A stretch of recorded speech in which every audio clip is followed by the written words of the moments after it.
God, this chapter, write it. It's all about you and me. Welcome to House, your all-in-one real estate investment platform. Every deal you track lives here, with live scores and portfolio metrics. Click plus new deal and enter the property details. H2H saves it and starts analyzing the moment you hit create. Attach purchase agreements, rent rolls, and inspection reports to the deal's vault. Everything stays organized by property. From your inputs, H2H computes a 0-100 investment score across 6 factors: cash flow, return, financing, risk, growth, and due diligence. Compare financing options side by side, interest rate, payment, and DSCR to find the structure that keeps cash flow healthy. Project monthly cash flow over the year so you can see exactly when the property pays you and how reserves hold up. Once you commit, the deal joins your portfolio. Total value, equity, and annual cash flow roll up automatically. Export a branded share-ready report, deal summary, score, AI analysis, and financials for lenders, partners, or your records. Start with a free account or upgrade to H2H Pro for unlimited deal analysis, AI insights, advanced calculators, portfolio management, and professional reports. Run the AI Deal Analyzer for a clear breakdown of strengths, risks, and opportunities, plus a plain English invest or pass recommendation. In this chapter, I will learn more about your love.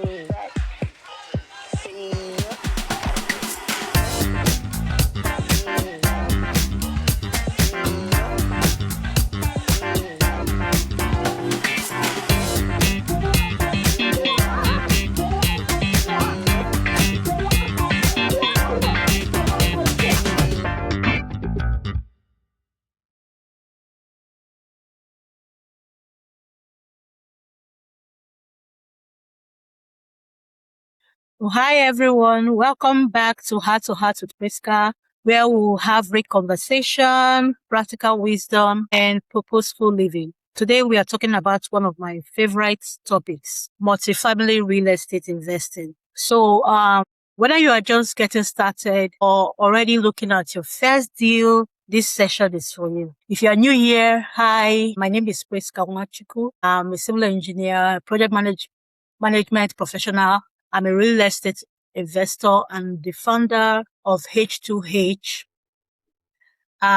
one-stop app for everything real estate. So welcome everyone once again to this live session. Please do me well to drop a comment, share this live video, and tell me where you are watching from.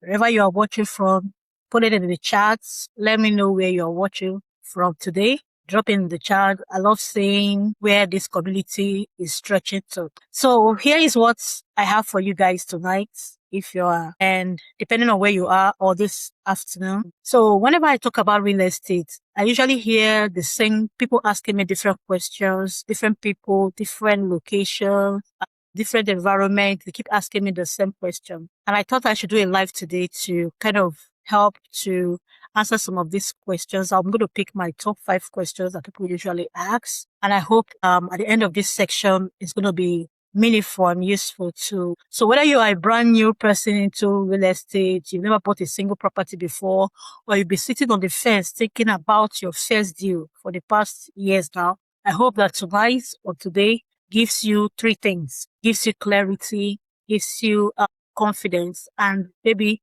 the courage to finally take that first step. So grab your coffee, grab your tea, whatever you take, your drink, your notebook, wherever you're watching from, and let's dive right in. So one of the first questions I usually get is why multifamily instead of single family?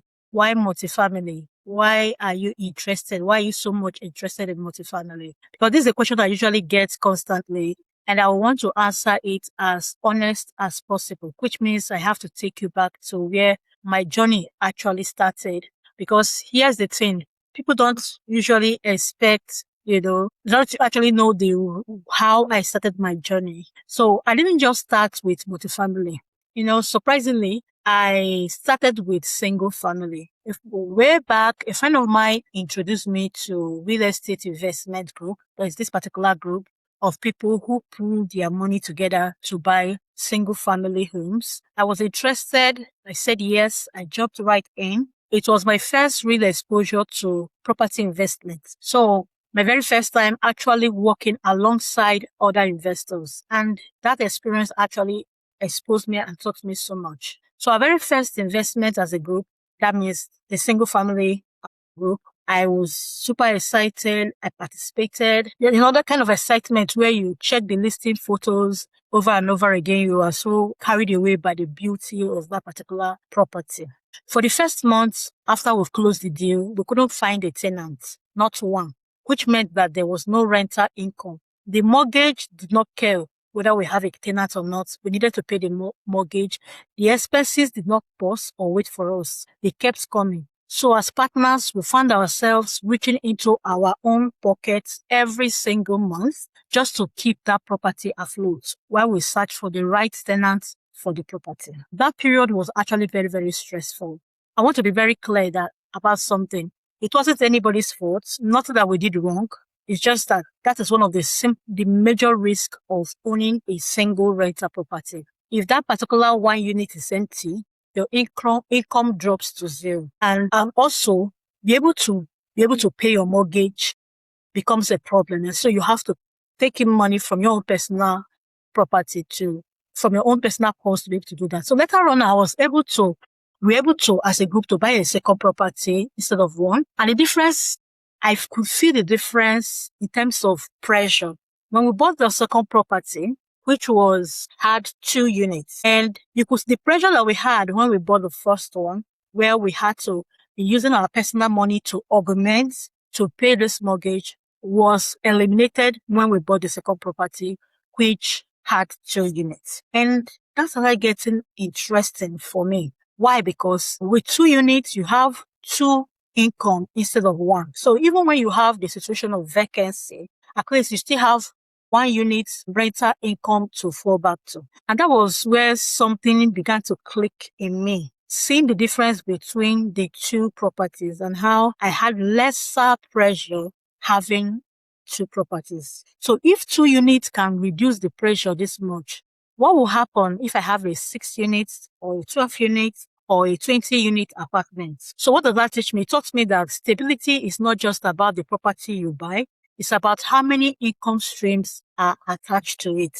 So there's a difference between having 1 single unit, 6 of them in different locations, than having 1 building having 6 units. So here is what changed everything for me. Around that same time, I got introduced to a different investment community. This particular community was focused entirely on multifamily real estate. And that was where my whole perspective shifted. The investors in that room helped me to understand the real differences between single family and multifamily investing. And I want to say this clearly, because I don't want you to misunderstand me. I'll try to be as clear as possible. This group that I belong to, they were not actually tearing down single family homes. Many of them started exactly from owning single family properties. So they're not actually saying that single family is bad, multifamily is good, but they showed me how both. So when they showed me how multifamily properties, the stability that it offers, the stronger cash flow, this particular part mattered a lot to me because cash flow to me is king, and the opportunity for me to be able to scale. So multifamily was a scalable real business. I took the time to actually compare both parts. I weighed the advantages, I weighed the challenges. And the more I learned, the more I became convinced that multifamily aligned with where I want to go long term. That does not mean that single family investing is a bad strategy. There are different ways to go about it. It simply means that after living in both worlds, after trying out single family property, and I tried the other side, I will tell you that the multifamily investment match with my long-term goal. So joining that second group, there was a genuine turning point in my journey. I was suddenly surrounded by people who have been buying, operating, and growing multifamily properties for years. These people weren't just talking about investing, you know, from the books. They have lived it for 10 years, 15 years, 20 years. These people were actually doing and closing deals week after week. One of the biggest gifts I have for belonging in this group was mentorship.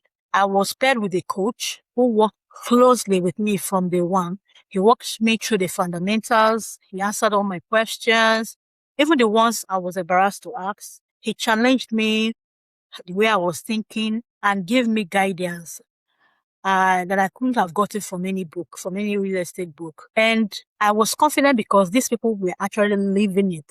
Beyond the coaching, I had access to books, I had access to training materials, I had access to recorded mastermind from years past, case studies from investors who have already done this before. And honestly, I spent countless hours just studying how successful investors evaluated deals. So how they raise capital, how they manage their properties, and how they built wealth that lasted. But here's what surprised me. The education I got from them was far beyond real estate. Like most of you know, I'm a new immigrant to Canada, and there were things that people here just take for granted, like things like credit history, mortgage financing, lending requirements, business structure, taxes, banking relationship. All of it was new to me, all of it. Then this community, they didn't just teach me multifamily investing. I was taught how to do business in this country. And I cannot put a price on what that knowledge has been to me, what I have learned, being a part and a member of this community. I have discovered that one of the biggest lessons in all of this is real estate is a business. And once you understand the principles underneath real estate, I'm talking about cash flow, talking about risk management, talking about financing, talking about negotiation, talking about partnership systems, long-term planning. You begin to notice that there is a correlation between the and how you typically run a normal business. So the same principle apply to almost every business that you could ever build. So whether you are buying an apartment building or buying an existing business or starting from the scratch, these fundamentals, the same principles do not change. The same principle it takes you to succeed in one is what it will take you for you to succeed in another.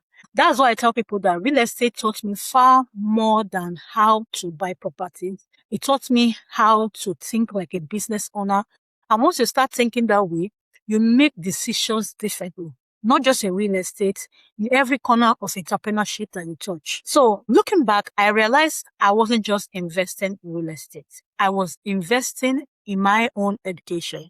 And that investment has paid returns far beyond any single properties that I've ever participated in.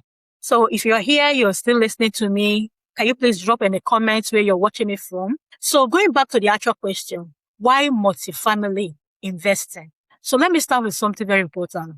There's nothing wrong with single family, like I said earlier. Nothing. Many incredible investors built real wealth starting with one rental property. This was never about right versus wrong. It's just about building the strategy that lines up with your goal. So you know your goal, you know what you want to achieve. For me, that strategy became multifamily. Why? Because I wasn't only looking for property ownership. I was looking for a business that could grow, that is scalable. The first reason is this. I thought about cash flow stability. Let me give you a picture. You own one rental house, your tenant moves out. So what happens to your rental? It goes to zero. And you still have to pay your mortgages, you still have to pay your taxes, you still have to pay your insurance, your utilities, maintenance. Everything does not stop because you do not have tenants. You still have to pay it. But let me give you another scenario. You have a 6-unit building. One tenant decides to leave. 5 others are still paying rent. Your income may reduce, but it doesn't stop. That difference might sound small, but over time, it creates real, tangible stability. Point number 2 is efficiency. Think about it this way. Just one building, you have one roof, one parking lot, one insurance policy, one location, one property manager, and yet you have multiple units generating income for you.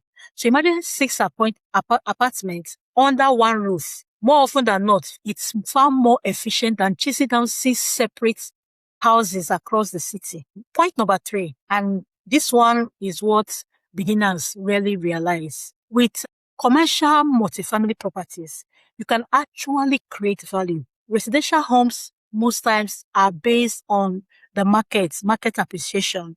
You're waiting for the market to come up for you to appreciate. But in multifamily buildings, value is majorly based on the income that particular building is producing. So once you can improve occupancy of the building, you can be able to cut down its unnecessary expenses, and you renovate strategically and raise rental income, you discover that the value of your building increases. So it's not based on the market or what's going on there. You are not sitting to wait, hoping that the market, will do the work for you. Finally, the fourth point I want us to consider is the impact. I genuinely love this part. Real estate isn't only about numbers on a spreadsheet. Family lives in this building. Children grow up in them. So for you to be in that place whereby you're able to solve a problem, because Canada has a housing problem, and being a part of this whereby you're able to provide a clean, safe, and well-managed housing while building wealth is something that is worth being a part of. So these are the reasons why multifamily became my focus. So here is what I want you to walk away with from the very first question. It was never about copying my strategy or anyone's strategy. It's about you yourself that is listening to me, understanding your goals and choosing the path that you actually think will support the life that you are trying to build. So I want to now dive into the second question that people usually ask me. How much money do I need to start? Because whenever we hear about multifamily investing, a lot of people think that it's for people that have money. And that's the biggest myth in real estate right now. So many people believe that investing is only for people who are sitting on hundreds of thousands of dollars. And that is not true. Now, I'm not going to sit down here and tell you that money does not matter. It does. Savings matters. Good financial habits, of course, it matters. Money is not the only asset that you need to bring to the table when it has to do with multifamily investing. There are so many paths to this. There are so many ways in which you can achieve this. Some people save patiently for a down payment. Some partner with family, trusted friends. Some pull equity from the home that they already own. Some people try to raise capital from investors. Others try to start small and like single family and then work their way up to multifamily, as long as you have a plan. But here's the question. I always encourage people to ask, instead of how much do I need, I think the right question should be, how can I become investment ready? That means this includes improving your credit, learning how lenders actually evaluate deals, understanding financial statements, learning how to analyze cash flow, building relationship, networking with investors, mortgage brokers, lawyers, accountants, real estate professionals, because this will open your mind and expose you to the opportunities that are available. Education and preparation open doors. So the first thing you should be thinking about is not just the money, but getting prepared. So I'll be honest with you. My own journey did not start with me writing offers. It started with me learning, reading books, listening to podcasts, showing up at networking events, analyzing these. I wasn't even ready to buy yet, just for practice, meeting people who were years ahead of me on this path, asking questions that sometimes can be very embarrassing to ask, making mistakes and learning again. So what am I trying to say?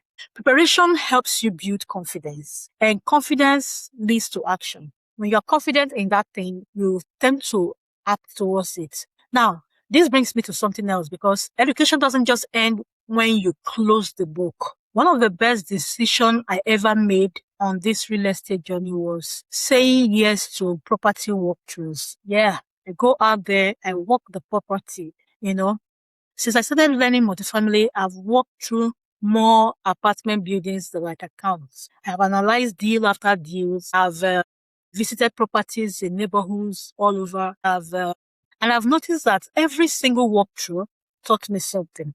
Here is what I discovered. There's no amount of reading can replace seeing a property with your own two eyes. The listing can look so beautiful. We can show you beautiful pictures, impressive pictures, but there are things that you only notice when you are actually standing in the property. You start to notice the condition of the building, how well that building is being maintained. You get a feel of the neighborhood where the building is located.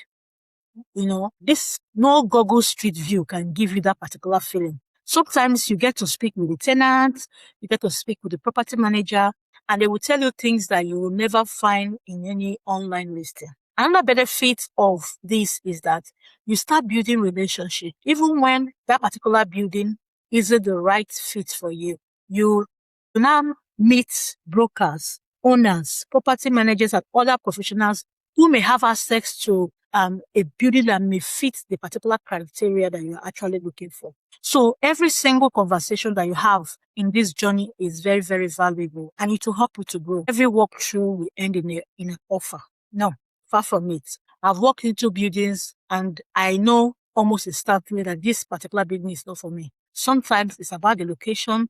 Sometimes it's about the condition of the building. Sometimes the numbers just doesn't make sense.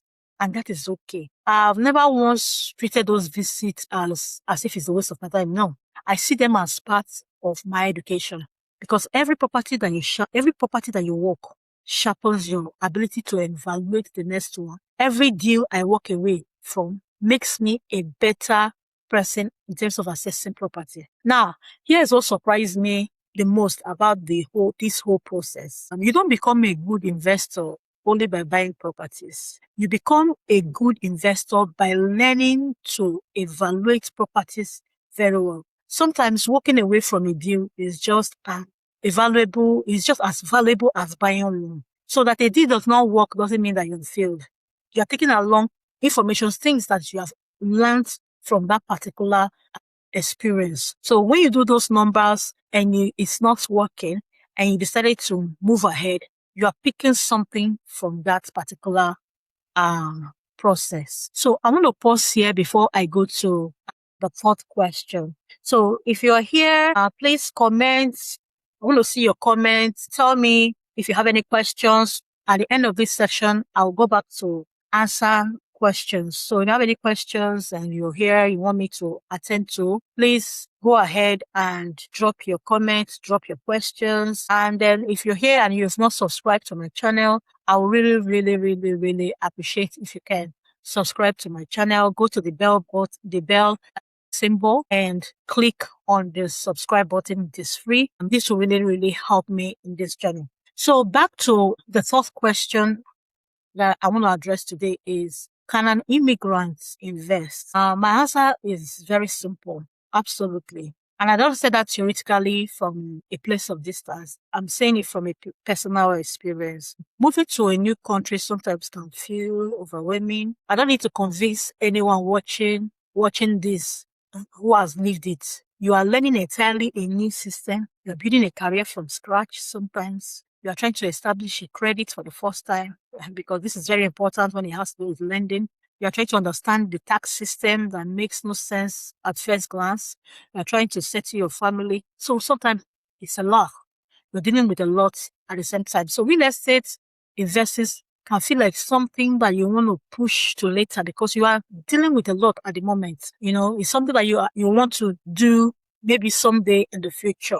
But being an immigrant does not automatically disqualify you from building wealth. What matters more is preparation. Starting today to prepare yourself. Start today to start building your credit, have a stable income, and learn how financing actually works. Understand the local market. Surround yourself with experienced professionals who can guide you, because that was what I did. I had people holding my hands all through this process. I'm still learning. There's something I've noticed about immigrants, and I say this with real pride. We are very, very resilient. We've already done the most difficult part. We left our comfort zone and we came into this country, with a country that is totally different from something that we're used to. So we have done the worst. So engaging and the ability to be resilient and adapt and be a problem solver is already a part of you. And this makes you an excellent investor. So Have you ever experienced something like this, where the thing you thought that was trying to hold you back turns out to be the very thing that is preparing you? I want you to put that in the comment section. Have you ever experienced that, where some things that you felt were your challenges, were things that are holding you back, was actually preparing you? Because sometimes we tend to compare ourselves with people who have been in this business. You have to be patient with yourself. You have to learn. You have to ask questions. You have to network with people. You have to keep learning and keep preparing yourself and keep improving, because you don't know when that particular opportunity will come knocking at your door. So you have to take it one step at a time. So I want to go into the fourth question. Like I said earlier, I have 5 questions in this life to address. Another question people ask me is, what mistakes should beginners avoid? What mistakes should a beginner, if you want to go into this multifamily, if I could sit down with every beginner and help them avoid a handful of mistakes, here are the mistakes that I will try to avoid. Number 1, you never buy any property with your emotion. Oh, the property has a very beautiful kitchen. A beautiful kitchen does not pay your mortgage. A fanciful bathroom does not create positive cash flow. I need you to always look at the numbers first. Cash flow, expenses, vacancy rate in that area, the maintenance, the tax, the insurance, the financing. Numbers first. Emotions second, always. Number 2, never skip due diligence. You have to inspect the property. You have to review the leases. You have to verify the income. Actually verify it. Don't just take what somebody told you about the property. You have to understand local market conditions. Do not rely only on what somebody tells you. Trust, but verify. Number 3, do not underestimate expenses. Every property will need repairs. People live from one building to the other. Vacancies happen. Unexpected maintenance happen, and you must create allowance for that. Roofs, very expensive. They get old. Furnaces change and get aged. So you have to plan for this reality. You have to plan for these expenses, Do not get carried away by the beauty of the house. Number 4, don't try to do everything alone. This is a problem that most immigrants have, especially we Africans. You have to surround yourself with the right lawyer, the right accountant, the right mortgage broker, the right realtor, the right property manager, the right mentor. This is very key. A great team can help you save thousands of dollars, and it will save you countless headaches when you are suddenly confronted with something that you didn't expect. And finally, don't spend years waiting for that perfect deal. The perfection doesn't exist. It never has. So many people fall into this analysis paralysis, where you keep analyzing and analyzing and analyzing. You're waiting for that perfect deal that check every single box, and learn enough to make an informed decision when it's necessary. Take action. Growth comes from experience, not from waiting on the sidelines forever. Take actions, meet people, converse, collaborate with people. Don't do it alone. Question number 5. What's your biggest investing lesson? So, very key friends asked me that recently. So, if I have to narrow down to just one lesson, it will be this: never fall in love with the property. Fall in love with the numbers. What are the numbers telling you? So buildings are absolutely beautiful, stunning, but beauty doesn't guarantee profitability. If the numbers don't work, please walk away. There will always be another opportunity. There is always another opportunity. I've learned something else too. Relationship creates opportunities. So the many conversations that you have, partnership, the more doors that be open to me. The more I relate to people, the more I tell people what I do, the more I network, the more I ask questions, the more I'm putting myself out here, like I'm doing right now, the more I'm opening doors to collaborate and work with people. Success is in the experience. Success is working with people. It's not a solo journey. And maybe my biggest lesson of all is that investing is a marathon. Investing is not a sprint. Sharp, sharp, sharp, sharp. We live in a culture that celebrates overnight success. We want it get rich quick syndrome. Investing is a marathon. It takes time. And you build it one step at a time, one pillar at a time, So here's something that reaches far beyond real estate. Don't let fear stop you. from preparing, because preparation will build your confidence, and confidence will lead you to act. Action creates results. I've also discovered one more lesson, and this one has saved me from a lot of disappointment over a period of time. Never consider money that have not entered your account. Somebody promised you, we're going to work together. I'm going to be your business partner. If the person hasn't made any financial commitment, do not consider the person your financial investor. They'll tell you, I'm interested. I would like to invest with you. I would like to come into this deal. Can you please count me into this deal? Those conversations, they are very, very encouraging. They feel good at the moment. But I've learned that until that money gets to my lawyer's account, I'm not yet my financial partner.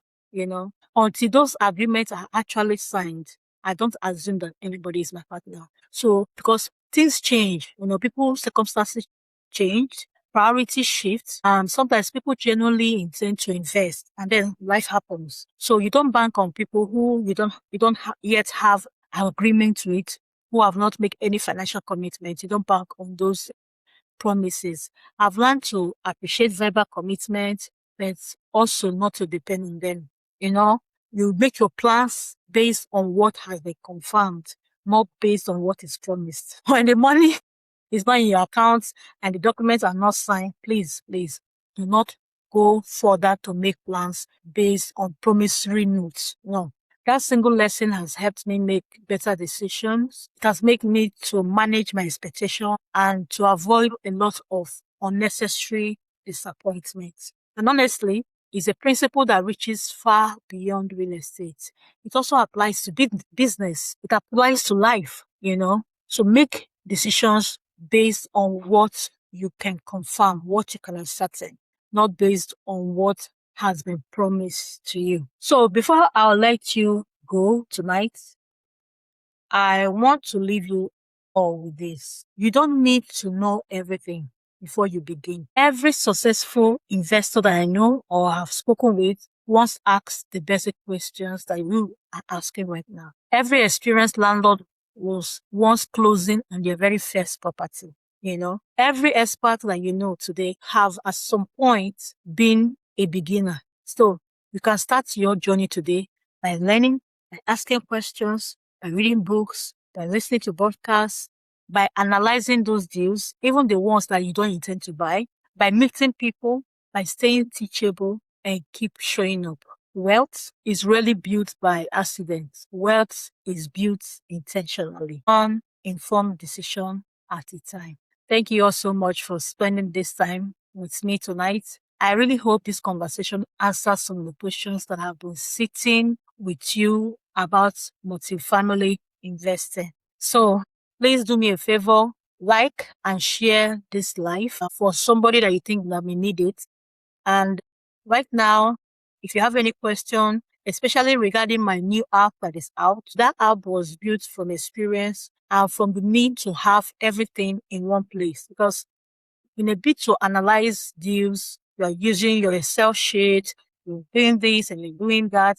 It makes the whole things, unmanageable. So the essence of the H2H House to House by Electro, the reason why I created that app is to have a one app where everything that has to do with your portfolio is. So if you're here and you're interested in any of the things I've talked about today, I will encourage you to start free today.